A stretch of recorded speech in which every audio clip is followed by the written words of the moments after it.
Hey, this is going to be a podcast on coral reefs and coral bleaching. Thanks for tuning in. Coral reefs arguably have the highest biodiversity of any ecosystem on the planet. They are home to more than 25% of all marine life in the world. Biodiversity is appreciated by all the different, brightly colored, spotted, and striped organisms that live in the coral reefs. But biodiversity is important because it is more resilient to changing conditions and can better withstand significant disturbances. In addition, coral reefs provide many ecosystem services, which benefit humans from natural environments, and are often greater in highly diverse places, such as coral reefs. Thanks to coral reefs and their diversity, they provide millions of people with food, medicine, protection from storms, and revenue from tourism.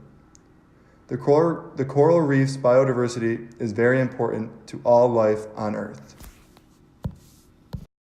Coral reefs are vitally important to humans. There's economic reasons, there's just health and safety reasons, and so about 450 million people live within 60 kilometers of a coral reef. We have been destroying them at an alarming rate, and we definitely need to do something about it. The coral reefs act as a natural seawall to protect people on the coastline from natural disasters like large waves and such. They break up the waves, and these people on the coastline, their property is protected by it, and even their lives. So it's very important for that. And then also economically, there's billions of dollars that could be lost in tourism and the fishing industry if coral reefs were to be destroyed or die. And so there's a lot of people that are dependent on coral reefs to make a living and support their family. So that's why it's important to humans. What is coral bleaching? Coral bleaching is when the coral reefs are stressed by changes in conditions and turn white. These conditions include such things as temperature, overexposure to sunlight, and pollution. Pollution causes coral bleaching by having things such as bags, plastic, and metal cans caught onto these corals.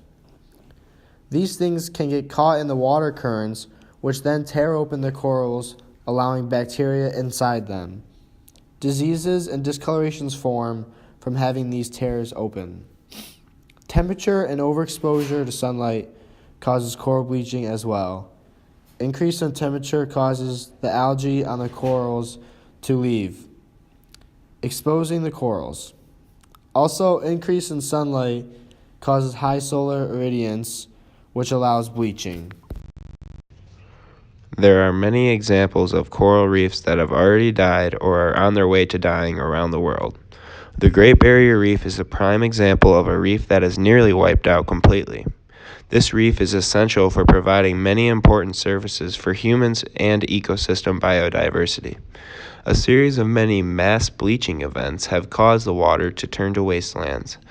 Once one of the most biodiverse places in the world, the Great Barrier Reef has now zero chance of their massive dead zones springing back to life.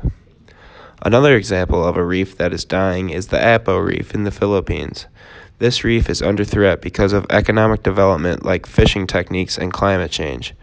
An estimated 97% of reefs in the Philippines are under threat from fishing techniques, and reefs have been falling due to bleaching as well.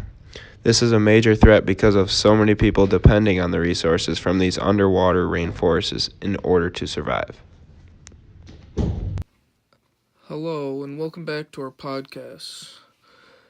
In our podcast so far, we've talked about a lot of the destruction that has been being caused to coral reefs around the world, and now we're going to start talking about certain solutions and things that can be done to keep coral reefs in better conditions.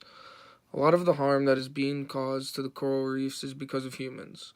Many ways you can help protect coral reefs are conserving water, using long-lasting light bulbs, not putting chemicals into the water, and practicing safe water techniques. All of these things will help prevent the destruction of coral reefs. By using less water, the less runoff and wastewater that eventually finds its way back into the ocean. Practicing safe ways in the water includes boating and diving. When diving, do not touch any of the reefs, and when boating, anchor in sandy areas away from coral and seagrasses so the anchor does not harm the reefs.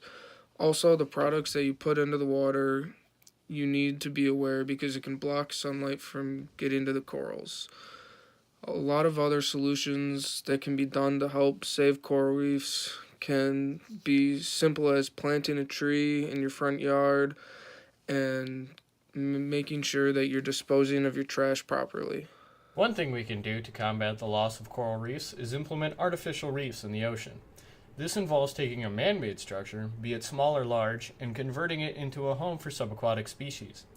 They are designed to create hard surfaces that algae and other organic materials like barnacles can attach to. They are often built from boats like the USS Horace Kinney in Florida, or oil rigs as part of the Rigs to Reefs program. Rigs to Reefs, ran by the Bureau of Safety and Environmental Enforcement, aka BSEE, has converted over 470 oil rigs into 2 to 3 acre habitats for marine species.